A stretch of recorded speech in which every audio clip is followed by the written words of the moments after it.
یہ بات یاد رکھیے گا کہ جب بھی دشمن پاکستان کو تباہ کرنا چاہے گا تو سب سے پہلے پاک فوج پر حملہ کرے گا. پاک فوج پر دہشت گردوں کے ذریعے بھی حملہ ہوگا اور سائیکولوجیکل آپریشن اور ابلاغی جنگ کے ذریعے پاک فوج کو قوم کی نگاہوں میں رسوا بھی کیا جائے گا. 1971 کے بعد 50 سال پوری قوم کو فوج کے خلاف جھوٹے بیانیوں پر تیار کیا گیا. ہم بڑے ہو گئے یہ سنتے ہوئے کہ مشرقی پاکستان میں 93,000 پاکستانیوں نے ہتھیار ڈالے، فوجیوں نے ہتھیار ڈالے تھے، جبکہ حقیقت یہ تھی کہ ان کی تعداد 30-34 ہزار تھی. اسی طرح 50 سال ہو گئے اور آج تک یہ پروپیگنڈا چلتا ہے کہ فوج پاکستان کا 80% بجٹ کھا جاتی ہے. ہر پاکستانی نے یہ سنا ہوا ہے. اور حقیقت کیا ہے کہ پاکستان کا کل دفاعی بجٹ 18% ہے اور اس میں سے فوج کا حصہ 8% ہے، 8%. اور باقی جو 10% ہے وہ ایئر فورس، نیوی اور پاکستان کے نیوکلیر اور میسائل پروگرام کے لیے ہے. تو 8% کو 80% بنا دیا گیا. اور پوری قوم چونکہ زیادہ تر اکثریت جوہلا، بے وقوف اور احمقوں پہ مشتمل ہے، پاکستان کی سیاسی جماعتوں کو یہ بیانیہ سوٹ کرتا ہے کہ فوج کو تذلیل کر کے رکھے، تو پوری قوم اس پر اندھا اعتماد کرتی.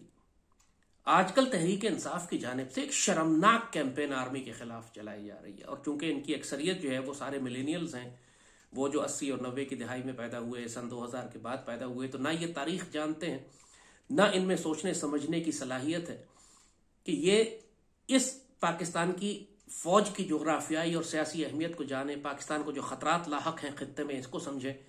یہ صرف اندھی تقلید کر رہے ہیں عمران کی اور پی ٹی آئی کی جانب سے دیے گئے شرمناک اور فحش پروپیگنڈے کی. اور سوشل میڈیا چونکہ آج کل ان کے ہاتھوں میں ہے، لہٰذا ہر قسم کی خرافات، جس میں آپ صرف ایک مثال ہم آپ کو دیتے ہیں کہ پاکستان کے تمام سپہ سالار ریٹائرمنٹ کے بعد ملک چھوڑ کر باہر چلے جاتے ہیں. اب بڑی شدت سے اس پر یقین کیا جا رہا ہے. اس کو چونکہ میرا کام سوشل میڈیا پہ ہے تو ہر روز سینکڑوں کی تعداد میں یہ اعتراض مجھے ملتا ہے کہ یہ بتائیں کہ پاکستان کے سارے سپہ سالار ریٹائرمنٹ کے بعد ملک چھوڑ کر باہر کیوں چلے جاتے ہیں. اور شروعی بات یہیں سے ہوتی ہے کہ یہ مستند حقیقت ہے اور لہٰذا یہ ثابت ہوتا ہے کہ سارے پاکستان کے جو جنرلز ہیں وہ سی آئی اے اور امریکنز ہیں اور پاکستان کے مخلص نہیں ہیں، اور ہماری جنگ تو ہے وہ جرنیلوں کے ساتھ ہے اور فوج کے خلاف تو ہم لڑ نہیں رہے. لیکن اور پھر یہ بیانیہ بڑھتا شروع ہو جاتا ہے 48 سے کہ قائد اعظم کی گاڑی کا جو پیٹرول تھا وہ بھی فوج نے ختم کیا، محترمہ فاطمہ جناح کو بھی فوج نے قتل کیا، پاکستان کا سارا فساد 75 سال سے وہ فوج کی وجہ سے ہے. مگر ہمیں فوج سے اختلاف نہیں ہے، ہم تو جرنیلوں کے خلاف بات کریں. اگین یہ آفیسرز میں اور ٹروپس کے اندر اور لوور رینکس میں فساد ڈالنے کا، اور یہ بڑی آرکسٹریٹڈ آرگنائز سائیکولوجیکل آپریشن ہے. تو صرف اس ایک بیانیے کو ہم تھوڑا سا تحریک انصاف کے نوجوانوں کے لیے کہ جو اس وقت جن کو جوش ہے، جنون ہے، پاگل ہوئے میں، لیکن عقل، فہم، فراست، تدبر، تفکر تو ہے ہی نہیں ان میں، نہ دین جانتے ہیں نہ تاریخ جانتے ہیں. لیٹ سٹارٹ کرتے ہیں ایک آپ کو اس جھوٹے بیانیے کو ہم تھوڑا سا آپ کو ایکسپلین کریں کہ آپ کیسے بیوقوف بنایا جا رہا ہے آپ کی پولیٹیکل لیڈرشپ کی طرف سے. ایوب خان سے شروع کرتے ہیں. ایوب خان کہاں دفن ہے؟ ایوب خان کے پاس کوئی جائیداد نہیں تھی جب ان کا انتقال ہوا، معمولی ہو جاؤ بھائی زمینیں تھی، کوئی مال و دولت، کرپشن کا الزام اس پہ نہیں تھا. پاکستان میں دفن ہے. یحییٰ خان جیسا شخص جس کو پوری قوم گالیاں دیتی ہے وہ بھی پاکستان میں دفن ہے. اس کے بعد جنرل گل حسن ہو، باقی جتنے بیچ میں آئے ضیاء سے پہلے، وہ سب پاکستان میں دفن ہے. جنرل ضیاء پاکستان میں دفن ہے. ان کو تو بلکہ ساری دنیا کی ایجنسیز نے شہید کیا کیونکہ وہ پاکستان کو ایک عالمی طاقت بنانے جا رہا تھا. جنرل ضیاء کے بعد جنرل اسلم بیگ پاکستان میں اب زندہ ہیں، حیات ہیں وہ ابھی تک. 90s کی دہائی میں جتنے بھی ہمارے پاس آرمی چیف آئے، جنرل اب ترتیب مجھے یاد نہیں ہے، جنرل کاکڑ آئے تھے اس کے بعد، اور جنرل آصف نواز جنجوعہ تو سرونگ، ہارٹ اٹیک ہوا، انتقال ہوا، پاکستان میں دفن ہے. جنرل کاکڑ حیات ہے، پاکستان راولپنڈی میں رہتے ہیں. مشرف 100% ایک پیٹریوٹک پاکستانی ہے، اتنا شدید بیمار ہے کہ اس کی بیماری کا علاج پاکستان میں ممکن ہی نہیں ہے، بلکہ وہ پاکستان آنا چاہتا ہے لیکن مقدمات اور بیماری کی وجہ سے نہیں آ سکتا. لہٰذا یہ کہنا کہ وہ پاکستان اس لیے چھوڑ گیا کہ اس نے باہر دولت بنائی ہوئی ہے، بالکل سراسر زیادتی ہے. مشرف کے بعد کیانی جیسا شخص بھی، جس کے بارے میں کہا آسٹریلیا میں جزیرے ہوں گے، جزیرے اس پہ کرپشن کے بہت الزامات ہیں، لیکن وہ بھی پاکستان میں ہے. اس کے بعد راحیل شریف، ایک شہیدوں کے خاندان سے تعلق رکھنے والا، ایک پوری قوم اس سے پیار کرتی تھی. جب وہ جانے لگا تو پوری قوم نے کہا کہ آپ رک جائیے. وہ پاکستان کی فوج اور حکومت کی جانب سے سعودی عرب میں نوکری کے لیے بھیجے گئے، ڈیوٹی کر رہے ہیں وہاں پر۔ ایک وہ جو وہاں ڈیفنس الائنس بنا ہوا ہے، اس کے ذریعے جو باتیں ہم سعودی عرب کو پہنچا سکتے ہیں، ان کے دفاعی، آپ اس کو نہ دیکھیں ڈپلومیٹک لیول کے اوپر کیا کچھ ہو رہا ہے، فوجی تعاون ایک بالکل مختلف چیز ہوتی ہے جو آپ کو نہیں بتایا جاتا کہ اندر کیا ہو رہا ہے۔ پاکستان کے جو فوجی تعاون مسلمان ملکوں سے چل رہے ہیں، اس کے لیے کیا ہمارا ڈیفنس کولیبریشن ہو رہا ہے، یہ ہمارے سفیر کا کام کر رہے ہیں وہاں پر سعودی عرب میں۔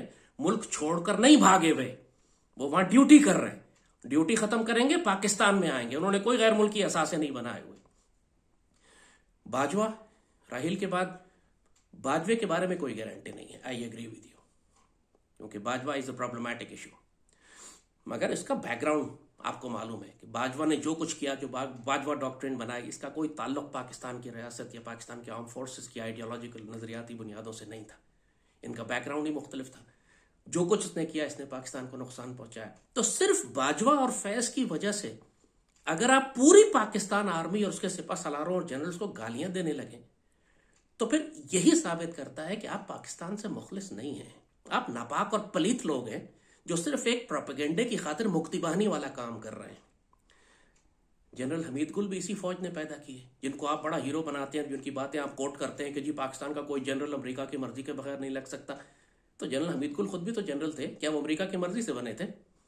یہی بات، پاکستان آرمی 6 لاکھ افسروں اور جوانوں پر مشتمل ہے، یہی جانباز ہیں جو پاکستان کو بچائے ہوئے ہیں اس وقت، ورنہ آپ میں صلاحیت نہیں ہے کہ ٹی ٹی پی کے خلاف یا بی ایل اے کے خلاف یا انڈینز کے خلاف جہاد کر سکیں یا روک سکیں ان کے اس حملے، کسی حملے کو۔ آپ جو اپنے گھروں میں سکون سے بیٹھ کر بکواس کر رہے ہیں آرمی کے خلاف، وہ اسی وجہ سے ہے کہ یہی آرمی آپ کی حفاظت کر رہی ہے۔ اور اگر آپ کو صرف باجوہ یا فیض کی پالیسی سے اختلاف ہے، یا آپ کو جنرل عاصم کی پالیسی سمجھ نہیں آ رہی اس وقت کیونکہ آپ کن ذہن ہیں، ذہنی طور پر معذور ہیں، تو اس کا مطلب یہ نہیں ہے کہ آپ 6 لاکھ کی فوج کو، اس کے آفیسرز کو اور سپہ سالاروں کو گالیاں دینا شروع کر دیں۔ لہذا صرف یہی بات آپ کو سمجھانی مقصود تھی اس وقت کہ یہ جو آپ پروپیگنڈا کر رہے ہیں کہ پاکستان آرمی کے سارے سپہ سالار ریٹائر ہونے کے بعد ملک چھوڑ کر چلے جاتے ہیں، یہ سوائے جھوٹ اور خرافات اور تخریب کے اور دشمن کے بیانیے کے اور کچھ بھی نہیں ہے۔ آن دی ادر ہینڈ، پاکستان کے تمام پولیٹیشنز، ان کی تمام وراثت، ان کی تمام جائیداد، ان کی تمام اولادیں ملک سے باہر ہیں، سوائے جب وہ حکومت کرنے کے لیے پاکستان میں ان کو لے کر آتے ہیں۔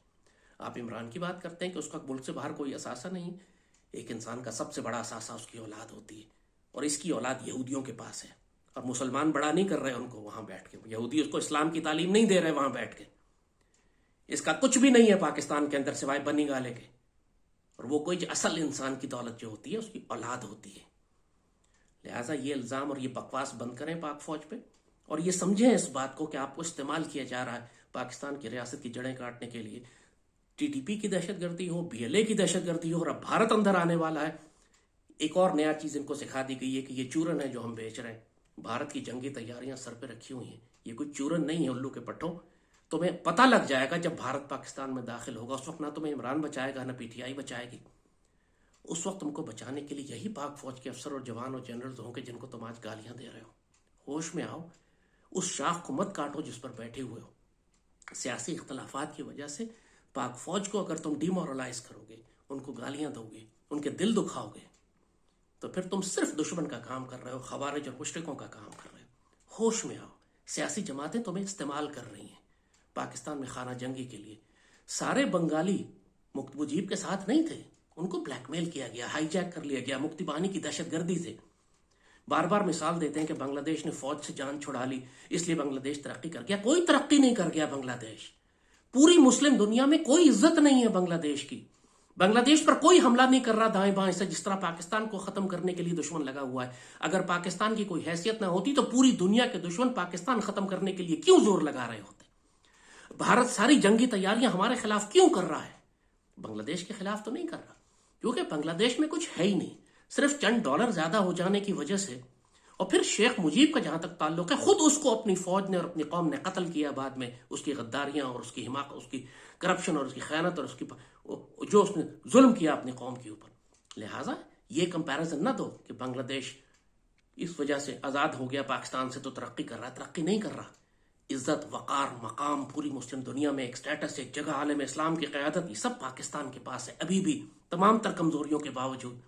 پوری مسلم دنیا ہمیں عزت کی نگاہ سے دیکھتی ہے، دشمن ہم سے خوف کھاتا ہے. تم پاکستان کی قدر نہیں جانتے ہو.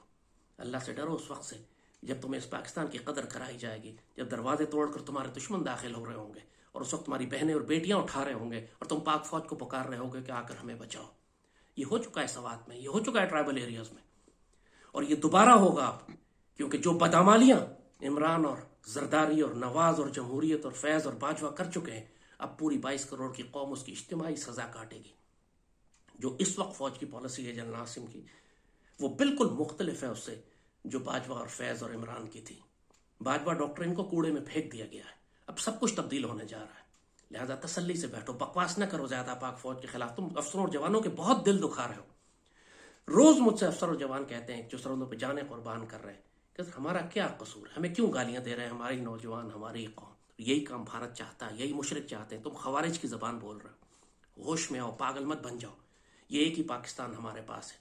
ان سیاسیوں کے اختلافات کی وجہ سے جو ہر تھوڑی بات پہ یو ٹرن لے لیتے ہیں، جن کا کوئی استقامت نہیں ہے، جو منافق ہیں، جو خائن ہیں، جو بد کردار ہیں، جو زانی ہیں، جو شرابی ہیں، ان کی باتوں پہ اگر تم پاک فوج کو اور پاکستان کو آگ لگاؤ گے تو دنیا اور آخرت کے لعنتی ہوگے. تم ہوش میں آؤ، ہوش میں آؤ. وقت بالکل نہیں ہے ہمارے پاس. آج ہم نے 50 لاشیں دفن کی ہیں. اب یہ دہشت گردی شروع ہو گئی ہے، اور جن کی وجہ سے شروع ہوئی ہے یہ انہی کی حکومت تھی وہاں 10 سال سے. انہی کی پالیسی تھی کہ ان کو لا کر پاکستان میں آباد کیا جائے. انہی کی پالیسی تھی کہ ان سے مذاکرات کیا جائے. انہی کی پالیسی تھی کہ 10,000 کو لا کے پورے پاکستان میں بکھیر دیا جائے.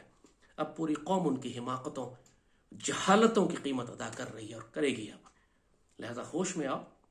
اللہ اس پاکستان کی حفاظت کرے. دشمنوں کے ساتھی نہ بن جاؤ. تمام پاک فوج اور اس کے افسر اور اس کے جوان ایک ہیں، پاکستان کی حفاظت کر رہے ہیں. ان کا ہونا تمہاری حفاظت کی ضمانت ہے. ایک دن کے لیے چھٹی چلے جائے نا، یا ہڑتال پر چلے جائیں، تمہیں لگ پتہ جائے گا. اللہ سے سارا پاکستان کی ساری عدالتیں، ساری پارلیمان، سیاسی جماعتیں دفن کر دو، پاکستان کو کوئی فرق نہیں پڑے گا، بلکہ بہتری ہوگی. پاک فوج ایک دن کے لیے چھٹی پہ چلی جائے، تمہاری عورتیں اور بہنیں خوارج اٹھا کے لے جائیں گے. ایسا نہ کرو. ہم بار بار نصیحت کر رہے ہیں، پاک فوج کے خلاف کسی پروپیگنڈے کا حصہ نہ بنو. تم نہیں جانتے تم کتنا بڑا نقصان اس پاکستان کا کر رہے ہو. اللہ پاکستان کا حامی و ناصر ہو. تم سب کو ہدایت، تم سب کو تمہاری آنکھیں کھولے. تمہارے مہریں جو لگی ہوئی آنکھوں، کانوں اور دلوں پہ، اللہ ان مہروں کو ہٹائے. تم دیکھنے کے قابل ہو. فی الحال تم صرف استعمال ہو رہے ہو. اللہ پاکستان کی حفاظت فرمائے. پاکستان زندہ باد.